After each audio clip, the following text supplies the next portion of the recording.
हे सारे दे अभी कृपा कर दे जरा तो, तेरा उपासक खरा भव से डरा जो। माता विलंब करना मत मैं पुजारी, आशीष दो बन सकूं बस निर्विकारी। आशीष दो बस बन सकूं मैं निर्विकारी। गुरुदेव को विनय से उर में बिठा लूं, मैं पूज्य पाद रज को सिर पे चढ़ा लूं। हे मित्र मोक्ष मुझको फलता मिलेगा, विश्वास है यह नियोग नहीं टलेगा। विश्वास है यह नियोग नहीं टलेगा। अनंत अनंत सिद्ध परमेष्टि भगवंतों की, मूल नायक श्री नैमिनाथ भगवान की, द्वादशांग जिनवाणी माता की, वर्तमान के वर्धमान हम सबके आराध्य आचार्य गुरुदेव भगवान श्री विद्यासागर जी महाराज की, ज्येष्ठ मुनि श्री विनम्र सागर जी महाराज की, मंचासीन सभी मुनि महाराजों की।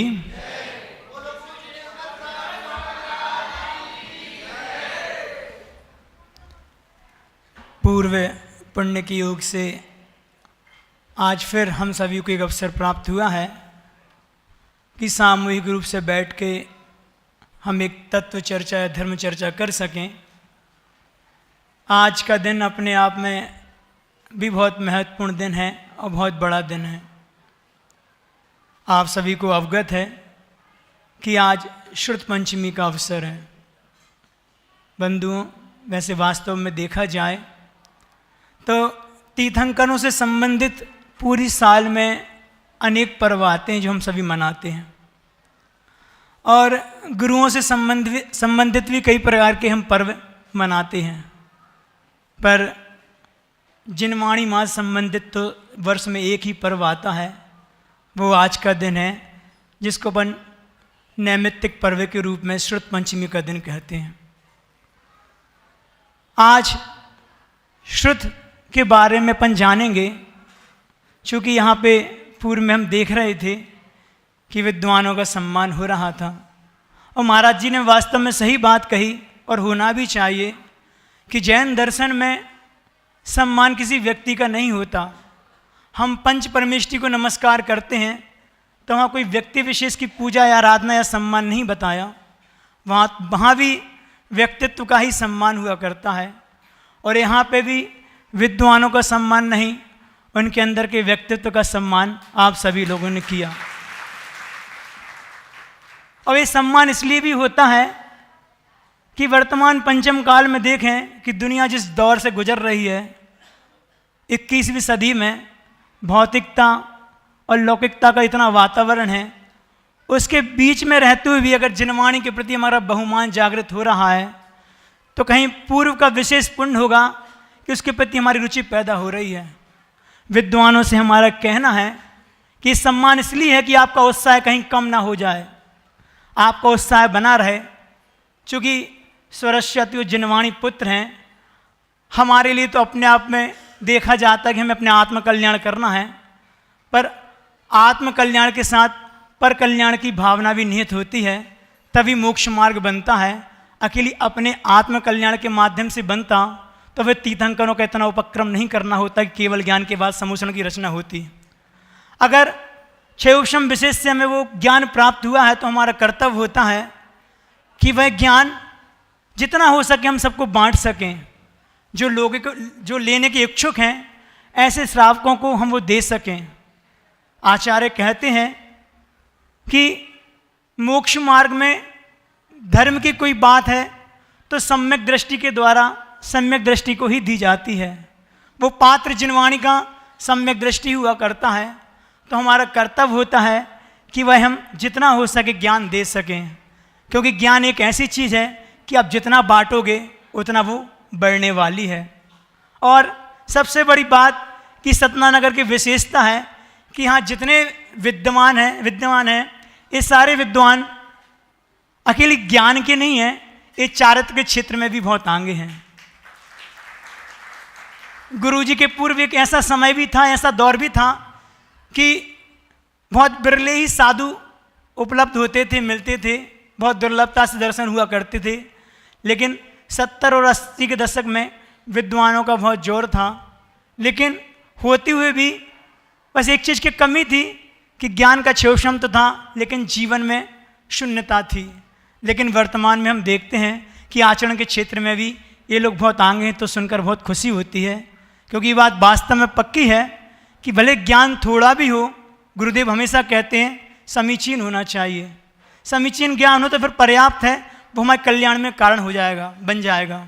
इसलिए ज्ञान का क्षोभम जो बढ़ता है वह विशुद्धि से ही बढ़ता है। मात्र क्या गुरुदेव कहा करते हैं कि अगर किताब पढ़ने से ज्ञान का क्षोभम बढ़ता तो बहुत से लोग शास्त्र का अध्ययन स्वाध्याय करते हैं, पर उससे कुछ होने वाला ही है। बात तो तब है कि जितना भी है वह हमारे जीवन में उतरे। आचार्य अकलंग देव राजवार्तिक में कहते हैं, ज्ञानम भारम क्रियाहीनम, वह ज्ञान भार के समान है जो क्रिया से रहित है।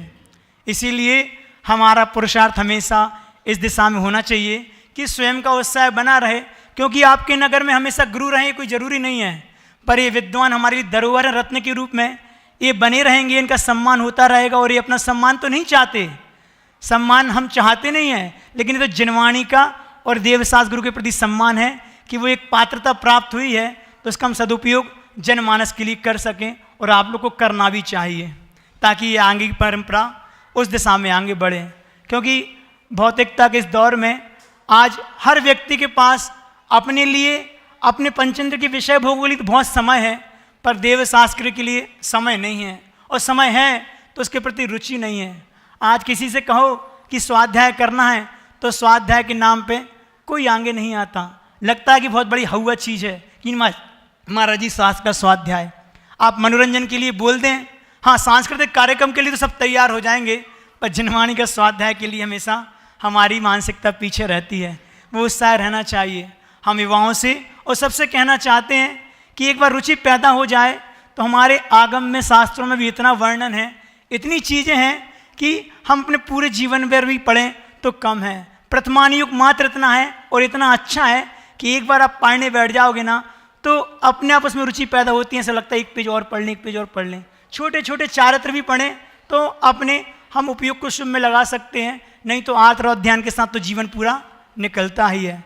आचार्य महाराज कहते हैं कि श्रावक के जीवन में पूरे 24 घंटा की क्रियाएं देख लें, पूरा जीवन आत्र और ध्यान के साथ ही निकलता है। एक समय भी नहीं मिलता कि हम धर्म ध्यान कर सकें। कम से कम 24 घंटा में से 1 घंटा 2 घंटा हम सुबह के समय निकालते हैं कि मंदिर में पूजन आदि करते हैं। उसमें भी देख लें परिणाम हमारे कब कब कैसे हो जाते हैं। जरूरी नहीं कि मंदिर आके भी हम पूजन अभिषेक के समय धर्म ध्यान ही कर रहे हों, क्योंकि नौकर में ऐसे ऐसे मिलते हैं कि कसाय के निमित्त वो जल्दी जल्दी हमारे लिए परिणाम हो जाते हैं। इसलिए हमें अपने परिणामों को संभालना है। उपयोग को शुभ लगाने के लिए बहुत जरूरी है कि शास्त्र का स्वाध्याय प्रत्येक व्यक्ति अपने अपने रूप से करे। चूँकि आज जिनवाणी का दिन इसलिए बता रहे हैं कि सुबह से क्रिया आप लोग तो धर्म ध्यान की मंदिर में करते हैं, लेकिन मेरा ऐसा मनोभाव है कि अगर आप लोग थोड़ा सा पुरुषार्थ घर में स्वाध्याय करने का करें तो बहुत अच्छा है। सामूहिक स्वाध्याय प्रत्येक घर में बहुत जरूरी है। अपन अलग अलग तरीके से अलग अलग तो बैठ के मंदिर में अपना अपना स्वाध्याय तो कर लेते हैं, वो ठीक है, लेकिन परिवार को साथ को इकट्ठे बैठाल के और पूरा परिवार साथ बैठ के स्वाध्याय करे, ये बहुत ज़रूरी है। सामूहिक स्वाध्याय हमारे सामूहिक पुण्यबंध में कारण होता है। और कहते हैं कि जिस घर में जिनवाणी का स्वाध्याय होता है उस घर में किसी प्रकार की ऊपरी बाधाएं परेशान नहीं करती, घर का वास्तु ठीक रहता है। इसलिए हमारा कर्तव्य है कि अगर संस्कारों को बनाए रखना है और जीवित रखना है तो अपने प्रत्येक सदस्य घर में बैठें, बच्चों को बिठा लें और ऐसे इंटरेस्टेड मतलब शास्त्र पढ़ें, प्रतिमानु ग्रंथ पढ़ें जो उनको अच्छे लगें। बहुत से ग्रंथ हैं, चाहे वो श्रेणिक चरित्र हो, चाहे श्रीपाल चरित्र हो, चाहे वो जीवनधर चरित्र हो, ऐसे कई प्रकार के छोटे छोटे चरित्र हैं। पुराण की बात नहीं कर रहा है कि बहुत बड़े बड़े हो जाते हैं, ये छोटे छोटे हमारे लिए एक अंदर से भाव पैदा करते हैं कि हमको सीखे समझें। तो जिनवाणी का स्वाध्याय सामूहिक रूप से आधा घंटे का 1 घंटे का जिस समय मिले रात में आप लोग अपने बिजनेस से फ्री होते हैं दुकानदारी बंद करके आते हैं, तो हम लोग मोबाइल और टीवी तो 12-12 2 बजे रात तक चलाते हैं। उस अपने समय में से अगर आधा घंटे का समय निकाल लें, मात्र आधा घंटे, और आधा घंटा भी नहीं बोल रहा है, प्रतिदिन नियम से होना चाहिए, भले आप 10 मिनट का स्वाध्याय करो, एक पेज भी पढ़ो, लेकिन पूरा परिवार बैठ के एक बार शास्त्र का स्वाध्याय शुरू करें। आप देखेंगे कि जीवन में एक अलग आनंद आएगा और उसका फर्क भी आपके जीवन में समझ में आएगा।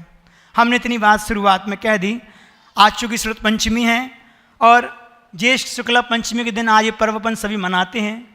तो ये पर्व क्यों मनाते हैं, इसके पीछे एक बहुत लंबी कथा आती है। अपन लंबे रूप में तो नहीं कहेंगे, चूँकि दिन है इसलिए उस कथा को याद करना भी जरूरी है। शॉर्ट रूप में अपन उसको समझने का प्रयास करेंगे। तो श्रुत अवतार के रूप में कथा शुरुआत होती है। कहते हैं कि भगवान महावीर के मोक्ष जाने के बाद, भगवान महावीर के मोक्ष जाने के बाद 3 अनुबद्ध केवली हुए। अनुबद्ध का अर्थ आप लोग समझते होंगे, जो क्रम से प्राप्त होते एक के बाद एक, उनको अनुबद्ध, मतलब जो कनेक्टिविटी टूटती नहीं उसको अनुबद्ध बोलते हैं। तो कहते हैं भगवान महावीर को जिस दिन मोक्ष हुआ, अपन सुबह सुबह निर्माण लाड़ू चढ़ाते हैं और शाम को क्या करते घर में, किसकी पूजा होती शाम को? गौतम स्वामी के केवल ज्ञान की। तो जिस दिन सुबह भगवान महावीर को मोक्ष हुआ, उस दिन शाम को केवल गौतम स्वामी को केवल ज्ञान की उत्पत्ति होती है। तो हम 64 दीपक के साथ उनकी आरती आदि घर में करते हैं। तो कहते हैं भगवान गौतम स्वामी को जब केवल ज्ञान हुआ, तो केवल ज्ञान के बाद उनका 12 वर्ष तक उनका विहार चला। 12 वर्ष के विहार के बाद उन्हीं गौतम स्वामी के शिष्य, जिनको अपन सुधर्माचार्य के नाम से जानते हैं, सुधर्मा स्वामी के नाम से, उनको जिस दिन गौतम स्वामी को 12 वर्ष के बाद मोक्ष हुआ, उसी दिन उनको केवल ज्ञान की प्राप्ति हुई। इसको अनुबद्ध कहते हैं। तो जिस दिन उनको प्राप्त हुआ तो उनका काल भी कितना रहा? 12 वर्ष का काल रहा। 12 वर्ष का गौतम स्वामी का और 12 वर्ष का सुधर्मा स्वामी का। और सुधर्मा स्वामी के शिष्य हुए जिनको अपन जम्बू स्वामी कहते हैं। हमारा आप सबसे कहना है कि जीवन में एक बार जम्बू स्वामी के चरित्र अवश्य पढ़ें। सबसे वैराग्यप्रद अगर कोई दृश्य देखना हो तो जम्बू स्वामी चरित्र में देखें, जो सुधर्माचार्य स्वामी के शिष्य हुए हैं। और जिस दिन सुधर्माचार्य को मोक्ष हुआ, उसी दिन उनको केवल ज्ञान की प्राप्ति हुई। और इन जम्बू स्वामी का काल 38 वर्ष का रहा केवल ज्ञान के बाद। तो 12 दूनी 24 और 24 38 62 वर्ष टोटल हो गए। ऐसे 62 वर्षों का काल होने के बाद जब जम्बू स्वामी को मोक्ष हुआ, कहाँ से हुआ मोक्ष? कौन बताएगा?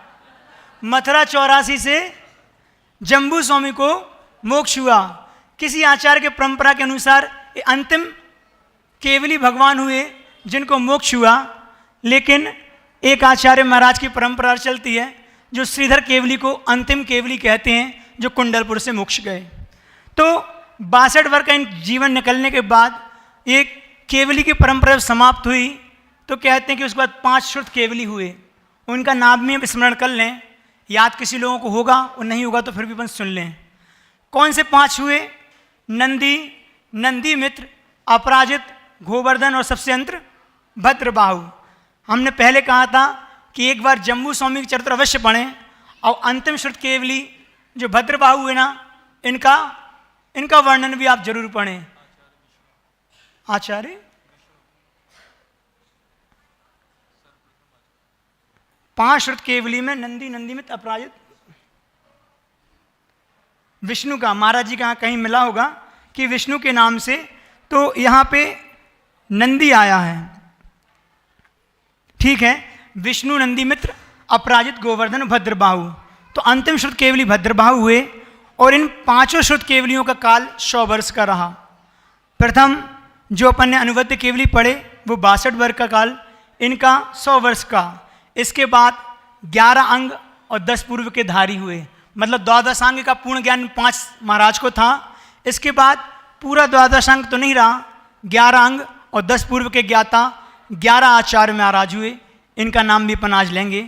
सबसे पहले विशाख, दूसरे प्रोष्टिल, फिर क्षत्रिय, जय, नाग, सिद्धार्थ, धतिशेण, विजय, बुद्धिल, गंगदेव और अंत में सुधर्म स्वामी। तो इन सब का कुल काल 183 वर्ष का रहा। पहले 62, फिर 100 वर्ष और फिर 183 वर्ष।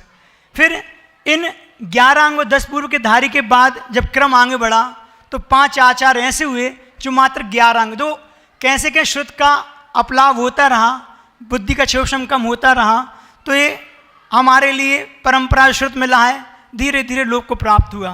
तो इसके बाद 11 अंग के धारी 5 महाराज हुए, जिनमें सबसे पहला नाम आता है नक्षत्र, फिर जयपाल, फिर पांडु और फिर ध्रुवसेन और अंतिम 5वें कंस।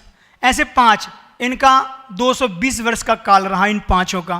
और इसके बाद मात्र 1 अंग के धारी मतलब आचारंग अंग के धारी 4 आचार्य हुए, जिनका नाम सुभद्र, यशोभद्र, यशोबाहु और अंतिम लोहाचार्य। ठीक है ना, लोहार है, लोहाचार्य लोहार है। ऐसे 4 आचार्य हुए। तो इनको आचार अंग का तो ज्ञान था, साथ में बाकी अंग और पूर्व का एक देश ज्ञान था, थोड़ा थोड़ा अंश में उसका ज्ञान था। इनकी कुल परंपरा इनकी 118 वर्ष की रही, 4 आचार्य महाराज की। अगर अपन इन चारों का गुणा करें तो कहते हैं कि 62, 100, 183, 220 और 118, इन सबको अगर हम प्लस करें तो 683 वर्ष होते हैं। अर्थात भगवान महावीर के मोक्ष जाने के बाद अगर अंग और शुद्ध का जो प्रभाव रहा वो 683 वर्ष तक अबाध रूप से चलता रहा। फिर भगवान तीर्थंकर के निर्माण के बाद शुद्ध ज्ञान क्रमशः घटता हुआ, यहाँ पे समस्त अंग और पूर्व के एक देश के धारी एक महाराज हुए। मतलब सारे 11 अंग और 14 पूर्व का थोड़ा थोड़ा ज्ञान जिन महाराज को था, उनके लिए आज अपन याद कर रहे हैं। वह कौन से महाराज थे? आचार्य धरसेन। तो आचार्य धरसेन की एक कहानी शुरुआत होती है कि आचार्य धरसेन काठियावाद के पास स्थित गिरनार पर्वत है, जिसको अपन उर्जन के नाम से भी जानते हैं, उसकी श्री चंद्रा गुफा के में वो साधना करते थे। वहाँ पे गुफा थी जिसका नाम चंद्रा गुफा था। तो अपनी अल्प आयु की चिंता करके कि मेरा आयु बहुत निकट है, उनको यह श्रुत ज्ञान कहीं लोप ना हो जाए, तो उसके विच्छेद की डर था। तो श्रुत की रक्षा के लिए उन्होंने एक बार विचार किया तो पता चला कि एक अरहदवली नाम के एक आचार्य हुए हैं, जो यहीं पास में तो नहीं कहेंगे क्योंकि महाराष्ट्र में, वह गुजरात में विराजमान थे। महाराष्ट्र के महिमा नगरी नाम की एक नगरी थी जिसका नाम महिमा नगरी थी। उस नगरी में अरहदवली आचार्य विद्यमान थे और उनका पूरा संघ इकट्ठा हुआ था। 5 वर्ष का युग प्रतिक्रमण के लिए वो सारे मुनि इकट्ठे हुए थे। तो उन आचार्य महाराज ने, धरसेन स्वामी ने, इनको एक पत्र भेजा और पत्र में लिखा कि भगवान महावीर की जो परंपरा प्राप्त हुई है, उस परंपरा में प्राप्त मुझे श्रुत, उसमें मुझे महाकर्म प्रकृति का ज्ञान प्राप्त हुआ है और वह ज्ञान अपच्छेद को प्राप्त ना हो जाए ऐसी आशंका है। तो आप कृपा करके मुझे 2 युवा मुनिराज जो बुद्धि में प्रकश हों और जिनका ज्ञान का क्षोभम श्रेष्ठ हो, ऐसे 2 मुनिराज की मुझे आवश्यकता है। तो उनके आग्रह पे उन अरहदवली मुनि महाराज ने अपने संघ के 2 श्रेष्ठ साधु उनके पास पहुंचाने का कार्य किया। 2 मुनिराज कौन से थे वो? नहीं, पुष्पदंत भूत वाली नहीं हुए, हम आपको बता दे रहे हैं। उन मुनि संघ में से पत्र पढ़कर 2 मुनिराज पहुंचे, जिनमें पहले का नाम था नरवाहन और दूसरे का नाम था सुबुद्धि। क्या नाम था? नाम आप लोग याद रखेंगे। उनका नाम नरवाहन और सुबुद्धि था, जो अपने आप में ज्ञान का क्षोभम बहुत श्रेष्ठ रखा करते थे। दोनों मुनिराज गिरनार के लिए विहार करते हुए आगे बढ़े और गिरनार पहुंचने की पूर्व रात्रि में आचार्य श्री धरसेन सिंह स्वामी महाराज को 2 स्वप्न आए। एक स्वप्न आया, एक स्वप्न में उन्होंने 2 श्वेत वृषभ को अर्थात बैल को उन्होंने अपने स्वप्न में देखा और देख के जान लिया कि श्रुत को धारण करने वाले 2 मुनिराज यहाँ आ रहे हैं। और जैसे ही उनका सपना टूटा तो उनके मुख से अनायास ही निकल आया, जय हो शुद्ध देवता, अर्थात जय हो शुद्ध देवता की। ऐसा उनका धरसेन स्वामी के मुख से ये शब्द निकले।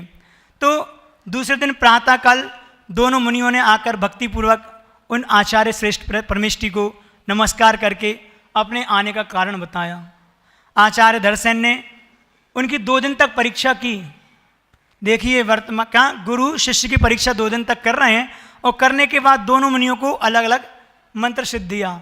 वर्तमान में भी अब परीक्षा का उल्टा क्रम हो गया। आजकल शिष्य गुरु की परीक्षा करते हैं।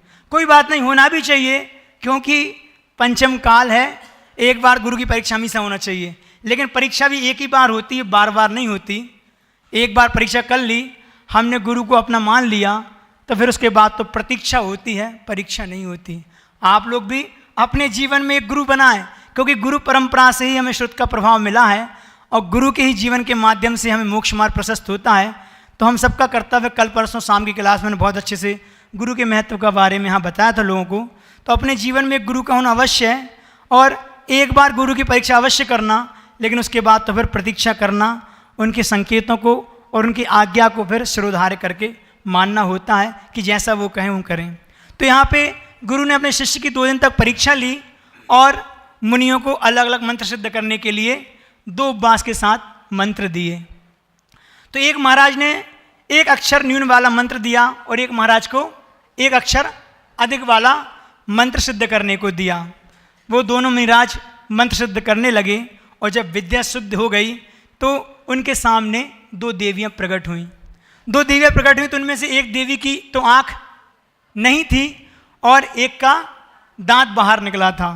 दोनों देवियाँ, वो दोनों मुनिराज सोचते हैं कि देव देवियाँ तो सुंदर होते हैं, और इनमें से एक क्या हो गया कि एक देवी की आँख नहीं थी और एक के दांत बाहर निकल रहे थे। तो जरूर कोई ना कोई समझने देर नहीं लगी, मंत्र में कोई गड़बड़ी हुई है, चूँकि दोनों महाराज मंत्र के शास्त्र के जानकार थे। तो मंत्रों के बारे में जाना कि एक मंत्र में अक्षर न्यून है और एक मंत्र में अक्षर ज़्यादा है। दोनों को समझते देर नहीं लगी, दोनों ने मंत्रों को ठीक किया और पुनः मंत्र सिद्ध करने लगे। जिसके बाद क्या हुआ कि देवियाँ अपने यथार्थ स्वरूप को प्रकट करके उनके सामने प्रकट हो गईं और बोली कि हे नाथ, आज्ञा दीजिए, मुझे क्या करना है, मुझे कौन सा कार्य सिद्ध करना है। और मुनियों ने कहा कि हमारा आपसे कोई भी प्रयोजन नहीं है, हमने तो मात्र केवल गुरु की आज्ञा से या मंत्र सिद्ध की आराधना की है। दोनों मुनिराज जब मंत्र सिद्ध की घटना गुरुदेव को सुनाई तो गुरुदेव ने शिष्य की योग्यता जानकर उनको शुभ मुहूर्त में विद्या अध्ययन प्रारंभ कर दिया। तो कहते हैं कि वह विद्या जब शुरुआत हुई, दर्शन स्वामी ने दोनों मुनिराज को, नरवाहन और सुबुद्धि महाराज को जब विद्या प्रारंभ किया तो उनका समापन आषाढ़ शुक्ला एकादशी के दिन पूर्ण हुआ। संपन्न कब हुआ? आषाढ़ शुक्ला आने वाले महीने में आने वाली है, 1 महीने बाद, तो पूर्ण संपन्न हुआ। एक मुनिराज, अब जो बात आप लोग नाम बोल रहे थे, जब विद्या सिद्ध हो गई तो विद्या का प्रभाव ये रहा जो क्षयोपशम का बढ़ा। तो कहते हैं एक मुनिराज के दांतों में विषमता थी, दांत एक से नहीं थे, तो उनकी विषमता दूर करते हुए उनके दांत कुंद पुष्प के समान सुंदर हो गए। और जब उनके दांत कुंद पुष्प समान सुंदर हुए तो उनका नाम रख दिया गया पुष्पदंत। अब उनका नाम क्या पड़ा? तो ये कौन से मुनिराज थे? ये थे नरवाहन। और दूसरे महाराज जिनका नाम सुबुद्धि था, कहते हैं कि व्यंतरों में जो भूत जाति के देव होते हैं, तो उन भूत जाति के देवों ने वाद्य यंत्रों के साथ उनकी विशेष पूजा की, जिससे उनका नाम भूत बलि नाम पड़ गया। तो अपन को पहले तो याद रखना है कि असली नाम नरवाहन और सुबुद्धि, और इसके बाद प्रचलन में जो नाम हमारे लिए पता ही है, पुष्पदंत और भूत बलि।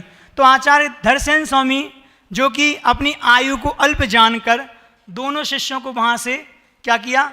बिहार करने के आदेश दे दिए। दोनों महाराज विचार कर रहे थे कि वर्षायोग की स्थापना में मात्र 2 दिन बचे थे, क्योंकि समापन उनका आषाढ़ शुक्ल एकादशी के दिन हुआ था और चतुर्दशी के दिन स्थापना होती है। तो वो दोनों महाराज सोच रहे थे कि गुरु के साथ हमारी स्थापना होगी, अब तो गुरु के पास रहकर ही वर्षायोग का सौभाग्य प्राप्त होगा। सभी चाहते हैं अपने गुरु के साथ रहना, हम लोग भी चाहते हैं। ऐसा सौभाग्य बहुत कम ब्रह्मजीव को मिलता है कि साक्षात गुरु की सन्निधि में वर्षायोग का प्रतिष्ठापन हम करने को सौभाग्य मिले। तो वो मुनिराज भी सोच रहे थे कि मुझे भी ये लाभ प्राप्त होगा, लेकिन गुरु की आज्ञा हुई कि दोनों को वहाँ से जाना है। तो दोनों मुनिराज 2-3 दिन पहले वहाँ से बिहार कर गए। यहाँ पे आचार्य धरसेन स्वामी ने संलेखना की साधना में लीन हो गए, अंत निकट था। कहते हैं उनकी कुछ समय बाद संलेखना समाधिपूर्वक मरण हुआ। उन्होंने अग्नि मरण समाधि को प्राप्त किया। अग्नि मरण आप लोग समझते ना, 3 प्रकार का शास्त्रों में उल्लेख आता है समाधि मरण का। एक भक्त प्रत्याख्यान, एक अग्नि मरण और तीसरा प्रायोगमन मरण। तो कहते हैं कि वर्तमान में इतना सहन नहीं है। अगर कोई साधक मरण को प्राप्त करता है तो भक्त प्रत्याख्यान मरण को ही प्राप्त करता है।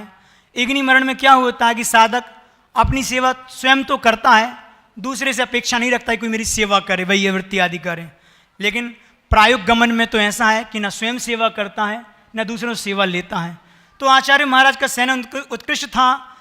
अपन वज्रसम नारा सहन तो नहीं कहेंगे, कोई पंचम काल में होता नहीं है, लेकिन अग्नि मरण को प्राप्त करना भी अपने में बहुत दुर्लभ होता है। ऐसे मरण को आचार्य धरसेन स्वामी ने प्राप्त किया। तो दोनों महाराज जो पुष्पदंत भूतबली थे वहाँ से बिहार करके अंकलेश्वर गुजरात में पहुँचे और वहाँ पर उन्होंने वर्षायुग एक साथ समापन किया। और उसके बाद आचार्य पुष्पदंतो बनवास देश जो वर्तमान में शिमोगा कर्नाटक में है, ऐसे बनवास देश को प्रस्थान किया और भूतबली ने द्रवण देश की ओर बिहार कर गए। दोनों अलग अलग दिशाओं में चले गए। तो यहाँ पर अभी तक जो श्रुत था, जो आगम था, वह लिपिबद्ध नहीं था, अर्थात हमारे लिए उपलब्ध नहीं था शास्त्रों के रूप में। अभी तक के आचार्यों का इतना विशेष क्षेपशम था कि जो अपने गुरु के माध्यम से प्राप्त करते थे उनकी बुद्धि का विषय बन जाता था और उनकी बुद्धि तक सीमित रहता था। उन्हें किसी शास्त्र में पढ़ने की और याद करने की आवश्यकता नहीं होती, क्योंकि बुद्धि की प्रकर्षता इतनी ज़्यादा थी। वो क्यों थी? क्योंकि उनके अंदर विशुद्धि थी, और विशुद्धि बढ़ती है तो चारित्र के माध्यम से। ये बात आप लोग ध्यान रखना, किताब पढ़ने से कभी बुद्धि की क्षयोपशम नहीं बढ़ता। क्षयोपशम बढ़ेगा तो हमारी विशुद्धि से, और विशुद्धि प्राप्त होती है तो जितना हम संयम के क्षेत्र में हम जितने आगे जाएंगे उतना हमारा क्षयोपशम बढ़ेगा। तो कहते हैं कि यहाँ तक श्रुत लिपिबद्ध नहीं था। आचार्य पुष्पदंत स्वामी ने कर्म प्रकृति प्रावर्थ अर्थात कर्म प्रकृति पहाड़ को 6 खंडों में उपसंहार करना चाहते थे। वह चाहते थे 6 खंडों में यह लिपिबद्ध हो, तो उन्होंने उसकी 20 परिपूर्णाएँ का 100 सूत्रों में एक वर्णन लिख दिया था, मतलब वर्णन कर दिया था।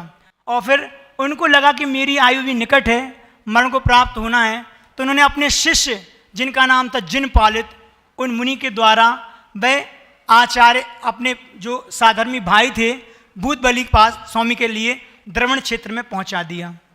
उनका भाव था कि हम इसको 6 खंड में रचना करें, लेकिन आयु अल्प थी, मात्र 100 सूत्रों का ही वर्णन वो कर पाए, और अपने शिष्य के माध्यम से उन्होंने भूतबली महाराज के पास सारा संदेश भेज दिया। आचार्य पुष्पदंत का अभिप्राय षटखंडागम रचने का था। ऐसे अभिप्राय को जानकर आचार्य भूतबली महाराज ने 6000 श्लोक प्रमाण, कितना 6000 श्लोक प्रमाण 6 खंडों की रचना की। उन 6 खंड जिनको अपन षटखंडागम बोलते हैं, कोई 6 खंड का महल नहीं है, आप लोग को उसका ज्ञान होना चाहिए। इनके नाम याद रखें तो बहुत अच्छी बात है कि 6 नाम कौन से हैं। तो सबसे पहला खंड जीव स्थान, पहला जीव स्थान। दूसरा कौन सा है? क्षुद्रक बंद। तीसरा बंद सौमित्व। चौथा वेदना खंड। 5वां वर्गणा खंड और 6वां महाबंद।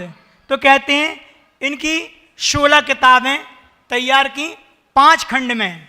अगर अपन महाबंद को छोड़ दें तो 5 खंड अर्थात जीवस्थान, क्षुद्रक बंद, बंद सौमित्व, वेदना खंड और वर्गणा खंड, इन 5 की 16 किताबें जिनको अपन धवला के रूप में जानते हैं, जिनका नाम क्या है? धवला पुस्तक के नाम से जानते हैं। ऐसी 16 पुस्तकों का उनने निर्माण मतलब लिपिबद्ध हुई। और जो आखिरी महाबंद था उसकी कितनी पुस्तक थी? अलग से 7 पुस्तकों का निर्माण हुआ। तो 16 और 7 23। और इसके बाद फिर यतिवृष और वीरसेन स्वामी की जिसमें टीका दी है, ऐसे आचार्य गुणसेन स्वामी का रचित जय धवला ग्रंथ जिसमें 16 किताबें हैं। ऐसी 16 वो और 16 धवला की, धवला जय धवला 16 दूनी 32 और 7 महाबंद, ऐसी 39 पुस्तक का जिसको अपन आज श्रुत पंचमी के दिन विशेष पूजन करते हैं। कहते हैं साक्षात गौतम स्वामी की वाणी हम सबको प्राप्त है। ये हम लोग का सौभाग्य है कि इतनी बुक भी जो मूल है हमारा हमें प्राप्त है, लेकिन दुर्भाग्य है कि उनको देखने का, उनको खोलने का, उनको समझने का हमारे पास समय नहीं है। गुरुदेव कहते हैं कि सामान्य श्रावक तो इनका अध्ययन अध्यापन कर ही नहीं सकता, क्योंकि इसके दुष्प्रभाव भी जीवन में बहुत पड़ते हैं। इसलिए विशेष विशुद्धि की आवश्यकता है, और वह विशुद्धि तो व्रती श्रावक कहो, आरिका कहो या फिर मुनि महाराज कहो। हमने तो यहाँ तक सुना है कि गुरुदेव आरिकाओं को भी निषेध करते हैं कि षटखंडागम आदि की आप लोग ये पढ़ें। आप देख लें हमारी कितनी विशुद्धि और हम कितना इसका अध्ययन करते हैं, तो बहुत सौभाग्य चाहिए ऐसे शास्त्रों को पढ़ने का। तो आचार्य भूतबली ने षट्कांडकम सूत्र की जो ग्रंथ लिपिबद्ध किया, वह ज्येष्ठ शुक्ला पंचमी के दिन, आज ही के दिन, ये चतुर्विध संघ के सामने इनकी विशेष पूजा हुई और पूजा होने के बाद इनका देवों के द्वारा खूब आश्चर्य हुए और ये सब देख के भूतबली महाराज को बहुत आनंद की अनुभूति हुई और उनकी प्रसन्नता को देखकर आज का दिन अपन शुद्ध पंचमी के रूप में मनाते हैं। हमने बहुत संक्षेप से आप लोगों से कहानी रख दी। अंत में अपने उपसंहार के रूप में एक बात जरूर कहूँगा कि देखो, शुद्ध का कोई पार नहीं है। आचार्य महाराज कहते हैं, अंतोन्नति सुईणम कालोत्थोबो, अंतोन्नति सुईणम कालोत्थोबो वयम च दुम्मेया तब नवरी सिक्खी दब्बम जम जर मरणम खयम कुणाई।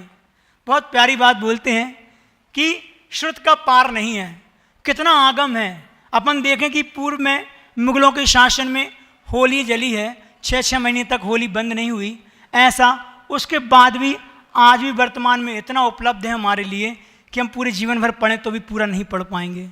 तो शुद्ध का पार नहीं है। भगवान, हम कहाँ तक कितना पढ़ें और कितना हम आत्मसात करें, और उस पर भी कालोत्थोबो, हमारे पास कितना काल है, 60-70 साल का जीवन है।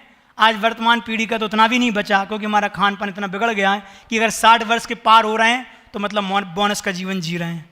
तो बहुत छोटा सा जीवन है। नरकों में और स्वर्गों में तो सागरों पर्यंत की आयु होती है। मनुष्य और तिरंचों को तो 60, 70, 80 वर्ष की मनुष्यों को अगर आयु मिल जाए तो बहुत बड़ी बात है।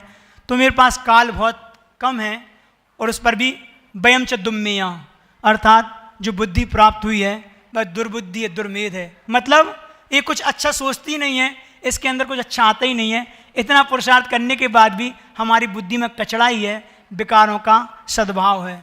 कल परसों हमने शाम को कल ही कहा था कि हमारा मन है, ये मन कुत्ते की भांति है। कैसा है? मन हमारा कुत्ते की तरह है। इस कुत्ते को मन कितनी अच्छे से रखो, लोग रखते हैं, उनको अच्छे से नहलाएंगे, धुलाएंगे, एसी में रखेंगे, ब्रांडेड बिस्किट खिलाएंगे, सोने की चेन पहनाएंगे। लेकिन कुत्ते की आदत क्या होती है कि जैसे उसकी चेन खुलती है तो वो जाके गंदगी में ही बैठता है। ऐसे ही हमारे मन का स्वभाव है। कैसा है हमारा मन? इसको कितने अच्छे से रखो। सुबह से मंदिर आते हैं, 2-2 घंटे पूजन अभिषेक सब क्रियाएं, प्रवचन सुनते हैं, सांस का स्वाध्याय करते हैं, उपयोग को बहुत अच्छा लगाते हैं। लेकिन जैसे इस वातावरण से बाहर जाते हैं तो ये मन भी हमारा कुत्ते की तरह हो जाता है। पंचेंद्र के विषय भोगी दिखते हैं और उनमें ही आसक्ति रहती है, तो उस कीचड़ की तरह हमारा मन है। बंधुओं, मोक्ष मार्ग में मन का बहुत बड़ा काम है। ये मन ही हमारे लिए मोक्ष की यात्रा कराने में कारण है और ये मन ही हमारे लिए नरक में पतन का कारण है। देख लो, गुरुदेव हमेशा कहते हैं कि ये मन तू है तो मेरा, सोचता पर के बारे में है। मेरा होता हुआ दूसरे के बारे में सोचता है। कभी अपने बारे में सोच ले तो एक अपना आत्मकल्याण का भाव जागृत हो जाए। तो अंतोन्नति सुवर्णम कालोत्थोबो वयम च दुम्मेया, जो बुद्धि है वह दुर्बुद्धि है, ये अच्छी सोच नहीं रखती। जितना हो सके इसको बार बार अभ्यास करो। बार बार अभ्यास करने के बाद वो संस्कार वैसे भी पढ़ेंगे जैसा हम चाहते हैं। अभी तो पढ़ना भारी काय का है, बिल्कुल गलत संस्कारों का है, विकारों का है, क्योंकि अनादिकाल से वही संस्कार पड़े हैं तो एकदम नहीं जाने वाले। लेकिन फिर भी पुरुषार्थ के बल पर ही समाप्त होंगे, क्योंकि ये बात पक्की है कि मोक्ष मार्ग भी है और मोक्ष भी है, और जो प्राप्त करते हैं वो अपने विशेष पुरुषार्थ से ही प्राप्त करते हैं। घर बैठे बैठे किसी को मुक्ति प्राप्त नहीं होती। तो वो पुरुषार्थ आप लोग को करना है। तो तम नवरी सिक्खी दब्बम, तो प्रत्येक जीव को ये सीख लेना चाहिए। प्रत्येक जीव को क्या सीखना है कि भगवान श्रुत का पार नहीं है, काल बोल थोड़ा है और हमारी बुद्धि दुर्बुद्धि है। इसलिए मुझे इतना सीखना है कि ज़्यादा नहीं सीखना कि जन्म और मरण का क्षय किस प्रकार हो। क्या आपको सीखना है? मात्र भगवान इतना बता दो, इतना सार प्राप्त हो जाए कि जो जन्म और मरण की परंपरा हमारे जीवन में बनी है, एक बार जन्म हुआ फिर मरना हुआ, फिर जन्म हुआ फिर मरना हुआ, ये परंपरा कब छूटे, कुछ ऐसा उपाय बता दो। तो सारा सार इसी में है कि कुछ हम अपना कल्याण करके ऐसा करें कि हम फिर दोबारा इस जीवन में ना आए। अपन नरक के, त्रेंज के दुख शाम को 6 ढाला में लोग सुनते हैं, कैसे कैसे दुखों का वर्णन किया है कि अगर हमें नरक संबंधी दुखों का एहसास हो जाए, उसके बारे में पता चल जाए, तो आदमी पाप ही ना करे। लेकिन वो ऐसा होता ही नहीं है। पाप करते समय भी नहीं लगता कि हम पाप कर रहे हैं। अगर पाप करते समय भी उसका फल मिल जाए ना तो हम बहुत पाप से बच जाएं, लेकिन नहीं होता। लेकिन ये बात तो पक्की है, अच्छा करने पर अच्छा मिलेगा और बुरा करने पर बुरा मिलेगा। जितना हो सके अपना प्रयास हमें अच्छा करने का करें, ताकि हम अपना जीवन से जा सके। क्योंकि इसके इस पर्याय के बाद भी मुझे नए पर्याय को प्राप्त करना है, तो ये पक्की बात है, धर्म कहता है अच्छा करोगे तभी अच्छा मिलेगा, बुरा करोगे तो बुरा मिलेगा। एक कर्म सिद्धांत है, और स्वयं के कर्म स्वयं को ही भोगने में आना है, किसी दूसरे को प्राप्त नहीं होना। स्वयं की जो कर्म स्वासव फल निश्चय ही वे देते, कर या फल देन तो स्वयं की निष्फल होते। तो ये बात पक्की है कि हमने किया तो हमें ही प्राप्त होना है, किसी दूसरे को नहीं मिलना। जितना अच्छा करेंगे उतना अच्छा मिलेगा। हमारी ऐसी भावना है कि आप सभी को आज के दिन कम से कम इतनी एक संकल्प ले लो कि महाराज जी हम ऐसी संयोजना बनाएं कि अपने परिवार में एक साथ बैठ के हम कम से कम शाम को दोपहर में जब भी आपको समय मिले हम सांस का स्वाध्याय परिवार के साथ करें, बच्चों को बिठाल के करें। हमें विश्वास है कि प्रतिदिन की दैनिक जीवन में जो भंग हमारे साथ बनते हैं, कसायों के कहते हैं ना, जितने भी कहते हैं काम क्रोध आदि के जो भाव हैं, वो सारे विवरण हमारी सांस के स्वाध्याय में आएगा। तो हमें एक अंदर से एक अनुभूति होती है कि देखो आज हमने ये गलत किया, ये सही किया। इसके परिणाम प्रथमायुग के ग्रंथों में हमें से देखने को आते हैं। और प्रथमायुग को आप लोग सामान्य ना समझें कि मतलब बच्चों के पढ़ने की चीज़ है। ध्यान रखो, प्रथमायुग ऐसा शास्त्र है जिस पे आपको प्रथमायुग का वर्णन तो मिलेगा, द्रव्यानुयुग भी रहेगा, कर्णानुयुग भी रहेगा, और अपने साथ में चरणानुयुग का भी विषय खूब रहेगा। तो चारों अनुयुग गर्भित होते हैं और बोधि समाधि और वैराग्य का कारण होता है। इसलिए आज के दिन कम से कम इतना संकल्प ले लें, जो लोग लेंगे मुझे बहुत खुशी होगी, क्योंकि आप लोगों का भी फायदा है, कम से कम उसमें प्रवेश तो हो। आज हमारा इतना आज की जनरेशन का बेसिक ही क्लियर नहीं है, जैन धर्म संबंधी बेसिक नॉलेज तो कम से कम होना चाहिए कि कोई सामने वाला अगर हमसे कुछ पूछ सके तो हम उसको जवाब दे सकें। तो न समझने की हमारे अंदर पात्रता है, और अगर कोई समझाए तो हम सीखना नहीं चाहते। ध्यान रखो, जिनवाणी के दो शब्द भी अगर आत्मसात हो गए तो न जाने कौन सी पर्याय वो मेरे कल्याण में कारण बन जाएंगे, केवल ज्ञान में कारण बन जाएंगे। इसलिए बहुमान के साथ हमेशा जिनवाणी सुनने का प्रयास करो। और एक बहुत अच्छी बात है, बच्चे बोलते हैं कि महाराज जी वो समझ में नहीं आती, कठिन पड़ती, बोरिंग लगती है। तो ध्यान रखो, बहुमान तो रखो, कम से कम जो सामने वाचन हो रहा है, कुछ कह रहा है, तो इस जनवाणी की बात है, भगवान की बात है तो पक्की है, ऐसा विश्वास। गुरुदेव कहते हैं जब हम लोग की नई नई दीक्षा हुई, हम आप लोग को बता दें, तो दीक्षा के साथ गुरुजी ने सबसे पहले कर्मकांड सर्वार सिद्धि और द्रव्य संग्रह पढ़ा दिया। चूंकि वो भी हम लोग की योग्यता के अनुसार बहुत बड़ा था, उसको समझने में थोड़ा समझ में वो लग रहा था, लेकिन ये पूरा नहीं हो पाया। गुरुजी ने कुंडलपुर से जय धवला की शुरुआत कर दी। अब जय धवला ग्रंथ की शुरुआत कर दी। पहले तो गुरुदेव ने कहा कि जो महाराज बैठना चाहें वो बैठें, जो नहीं बैठना चाहें तो ना बैठें। लेकिन चूंकि गुरुजी अपने मुख से पढ़ा रहे हैं, तो गुरुदेव का अपने आप में इतना बहुमान रहता है कि सारे शिष्य वहाँ आके बैठते हैं। तो सब बैठे, तो गुरुजी ने एक बात कही बहुत अच्छी कि देखो अपन इस ग्रंथ की शुरुआत तो कर रहे हैं, लेकिन एक कठिन भी पढ़ सकता है, पढ़ता है, लेकिन अपन बहुमान से सुनना है। मतलब इसके प्रति बहुमान रखो, भले समझ में ना आए, इतनी पक्के की श्रद्धा से सुनेंगे तो इसमें कर्म की निर्जरा तो होनी है। तो इसी बात को लेके हम लोग हाथ जोड़ के बैठे रहते थे, और गुरुदेव जो सुनाते सुन लेते थे। 1 घंटे कम से कम उत्कृष्ट कर्म की निर्जरा तो करते थे। और ऐसा नहीं है, अगर उसमें पुरुषार्थ करते हैं तो हम आपको विश्वास दिलाएं, शुरू की 5 किताब में से 3 किताब तो बहुत अच्छे समझ में आई। ऐसा लगता है कि हम पढ़ते हैं तो मुझे समझ में आ जाती है। तो जब लौकिक शिक्षा में इतनी कठिन पढ़ के आ गए, तो शास्त्रीय शिक्षा इतनी कठिन नहीं है। थोड़ा सा उपयोग को लगाएंगे तो वो चीज़ हमारे जीवन में बहुत जल्दी आत्मसात हो जाएगी। हमारा अंत में आप लोगों से इतना ही कहना है कि एक शुरुआत करें। एक ग्रंथ सबका नियम होना चाहिए कि एक ग्रंथ, चाहे वो 1 पेज पढ़ें, चाहे 10 पेज पढ़ें, चाहे 10 मिनट पढ़ें, चाहे 1 घंटा पढ़ें, जितनी रुचि बने, दिन में 1 बार स्वाध्याय करें। सामूहिक रूप से करें तो सबसे अच्छा माना जाता है, क्योंकि स्वाध्याय तो सामूहिक रूप से ही होता है। अपना अपना अलग करने से उतनी दिमाग में वो चीज़ नहीं बैठती, क्योंकि 4 लोग जब डिस्कस करते हैं, डिबेट करते हैं, और जब शंका होती है आपस में डिस्कस करते हैं, तो वो खुलती है बात। और जो चीज़ हमें समझ में नहीं आती उसको नोट करो, तो किसी विद्वान से, किसी महाराज के पास जाके, महाराज कल फलानी चीज़ पढ़ी थी, उसमें ये चीज़ समझ में नहीं है, आप इसका निराकरण करें। तो यहाँ आके भी गुरुओं के पास भी हमारा एक धर्म ध्यान हो सकता है, क्योंकि हम आते हैं, हमारे पास अंदर कुछ है ही नहीं है, तो हम फालतू की बात करेंगे, चूल्हे चौके की बात करेंगे। स्त्रियों का तो काम ही रहता है। तो हम उस चीज़ से बच जाएं, यहाँ भी हमारा धर्म ध्यान हो। तो अच्छा लगता है कि गुरुओं के पास आके आप कोई क्वेश्चन लेके आए कि महाराज आज फलानी चीज़ का स्वाध्याय किया था और आज हमने उसको पूर्ण पढ़ने में चीज़ आई, आप मुझे इसको समझाने का प्रयास करें। तो आप लोग इतनी बात हमारी समझें, चूँकि समय बहुत हो गया। अपन बड़े महाराज जी को भी सुनेंगे और पर्याप्त मात्रा में सुनेंगे, कोई बात नहीं। जब आचार्यों ने इतना पुरुषार्थ करके, नहीं सोचो, आचार्यों का भगवान इसी रूप में है कि उनने जो गुफाओं में लेके ताड़पत्र आदि पे लिख के हमारे लिए इतने लिपिबद्ध कर दिया शास्त्रों का। जरा अपन सोचें कि हमारे पास इतना भी समय नहीं कि उनको खोल के हम देख सकें। हम भाग्यशाली कहेंगे, अपने आप को दुर्भाग्यशाली कहेंगे कि इतनी उच्च कुल में जन्म लेने के बाद भी हमारा उस और दृष्टि नहीं जा रही।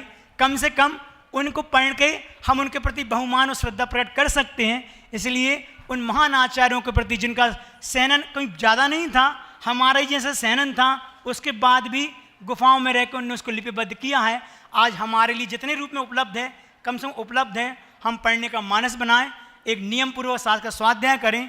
इन्हीं भावनाओं से हम जिनवाणी को 4 लाइन समर्पित करते हुए अपनी वाणी को विराम देते हैं। शारदे नमस्कार करता हूँ बार बार, ज्ञान का तो एक बार वरदान चाहिए।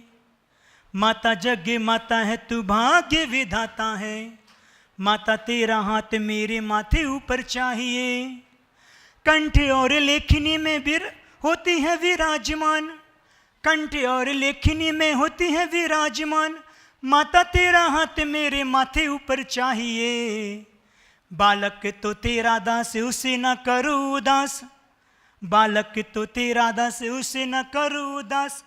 ज्ञान से अधूरा नाता केवल ज्ञान चाहिए, ज्ञान से अधूरा नाता केवल ज्ञान चाहिए।